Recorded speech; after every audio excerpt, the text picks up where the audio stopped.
Morning guys, so as usual we're a little bit behind with our weekly setup course, but I wanted to share it with you before we take it down and set up for this week's lessons and this week's training because it's a really fun grid, kind of a variation of other grids we've done with a few extra benefits.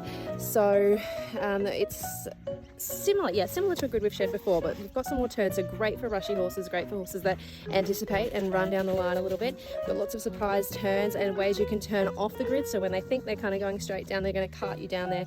There's sort of exercises you can turn off and keep them on their toes a little bit, thinking about where they're going to go and them listening to you rather than sort of taking over and taking charge. So we'll do a quick one. We're going to share it, I think, with Fleur today. He's on 10 at the moment, but she's probably a bit cruisier to get the video of. So we'll do that, and I'm going to talk you through it, and then we'll be good. So the first thing you'll notice is how close we are to the fence here. So we're starting really close, and that's because it's generally, with the young horses, it's going to be more of an out of trot grid, or you can canter this really tight turn. Either way, it sets you up better for what's going on down there.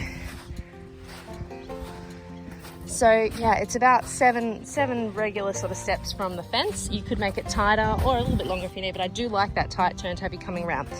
Then we're coming around to 2 Cavalettis.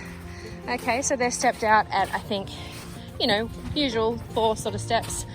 Okay, so if you're coming off the fence, and if you're in canter, you want to see that nice deep spot, then kind of riding forward through here to get your bounce down there. Then we'll have 7 steps as usual going to this plank. I like having the plank at the top because if they do have it, they'll kind of be a little bit more aware of it, and for the less careful horses it's really good. I've got some V-poles there ready for the ones that need it. Ben's on 10 at the moment. He's Mr. Spooky, so they're probably not going to be required.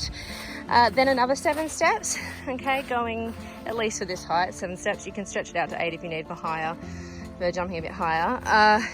Okay, so our 7 steps to another vertical or ox, it doesn't really matter down here. It's just a vertical at the moment for warming up. Then another 7 steps to our blue plank oxa, and this is where it gets really interesting. Sorry, I just didn't want to get squished coming down there. So our last fence, our rainbow, is not on a straight line, so I'm going to get in there after Ben comes through again and show you what I mean by that, or he might even be coming to it here. You can kind of see, yeah, so it's straight the rest of the way down the grid, but then it's a slight right turn. Okay, still 7 or 8 steps, a slight right turn to go to this rainbow. Now the reason for that is we find that at the end of the grid, they'll often start to take charge a little bit and it kind of just gets straight, rigid, a little bit tense, tight, whatever. Having that slight turn and being able to ride towards that's really good for them. It kind of keeps it interesting. It makes them think about where they're putting their body. So that's something I really like. Obviously, another thing you can use with any grid really that's not all bounces is little turn-offs in between. So you might find, yeah, and Ben's showing us one of the lines I'm about to get to in a second, but you could literally turn off from this green one. You've got plenty of room to turn left or right if they start to run. You can turn off the blue vertical or the blue oxa in between, so they're never just getting to run down that line. There's always room to get out of there. Okay, so that's a really good thing, and keeping that random. So if you're on a horse that runs, coming through here quite a few times and just, yeah, mixing it up and just not letting them, get the idea of they're just galloping down there and then you sort of pull them up at the end. That's definitely not what we want. We want them to keep rideability the whole way through the line, which is really important. You can see that deeper spot really helps there. Good. And you might find that one turn particularly doesn't work, okay?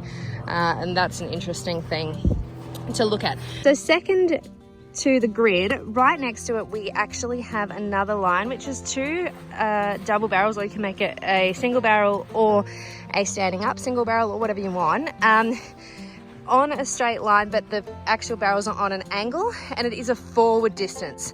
So you've really got to travel. You can see Ted's a little spooky, and then the same distance going down to that Cavaletti at the end. So this line is good on its own. You can get to really know it, get the horses confident, especially the young ones, before we start doing all of our crazy turn-offs from the grid that connects up into these lines. Okay, so let's have a play with that now. I think he's coming through again. Super. to pop is just going to be to skip the bounces, go around the outside of them on an angle, pick up this green plank, and then pop down to our first barrel just on its own. So looking for a nice rhythm through here, looking for your turn, staying really positive and just letting him find a distance through here. Perfect, good boy.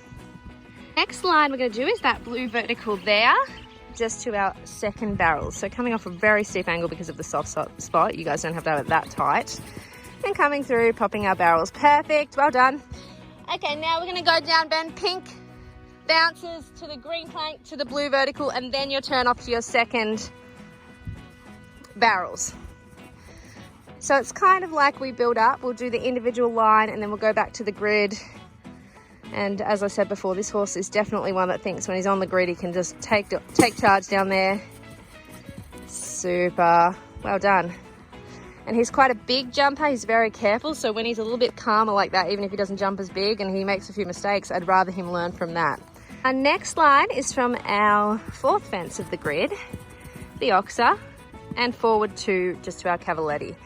Okay, then now go down the grid again, all the way to the fourth fence, which is the Oxa, and then turning off to the Cavaletti. You got that?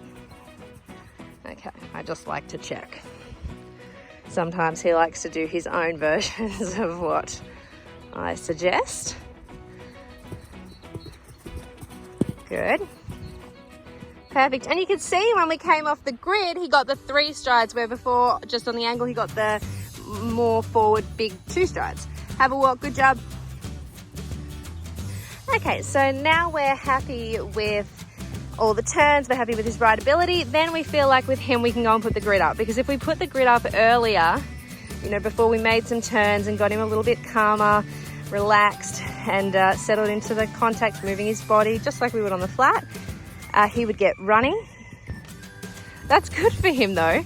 He actually dropped out, which normally he wants to travel and run down there. So that just goes to show making those turn-offs really got him thinking, and he definitely wasn't confident that he was 100% going down the grid. He was like, oh, where do you want me to go? Which is what we want, especially from a horse like this. One more time like that, then I'll put it up. So as long as he stays rideable, he doesn't get hot or fast, we can keep popping him up. And if we find that we kind of get to a point that he gets a little bit nervous and then runs on a little bit, that's when we'll make some more turns. Good. So Ben's decided to trot in now that he's kind of confident, got everything organized. Yeah, good. We're looking for that nice rhythm. Oh, perfect. Good boy, Ted. I actually forgot a line in Ted's video, so Fleur's going to help us out. So just the first barrel and then riding our distance 1, 2, 3, 4 strides to our Oxa. It's just another nice one to pop in amongst your others.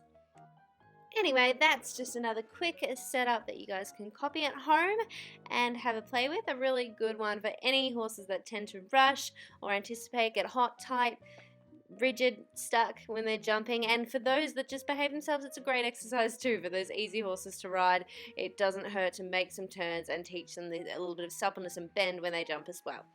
Rideability can always be better, and the technique is only going to improve from exercises like this. Let us know how you go, and be sure to subscribe to our channel for more videos like this one, and we will see you soon.